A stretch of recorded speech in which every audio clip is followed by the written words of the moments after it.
I'm you're serious. being nice. No, I'm not being nice. It's actually amazing. I'm sure the viewers are with me on this, yes. Okay. Yes. So let's jump right into it.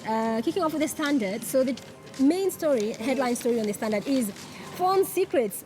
Why you should be very afraid. How Big Brother is watching. I think a lot of us can relate to this story of what we've seen on movies, Yes. heard from more developed countries. Oh, yes. So now finally it is home.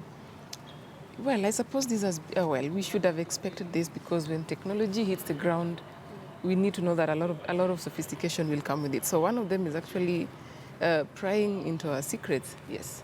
And with all these apps, what did we expect?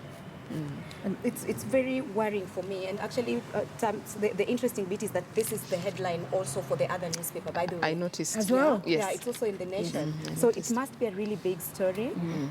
It should make many people uncomfortable, but I'm sure there are also several other people who will be happy. As you can see, the government agencies will be happy about this because there have been certain things that they're probably not getting because the phone was something they couldn't Very get private, into. But yes. people should be very worried. I'm worried. What this means actually is that from Tuesday next week, if mobile phones comply, someone other than your provider will be able to access your call, text, and money transfer data, heralding a new era in which little said or done on the phone will be private. So I'm sure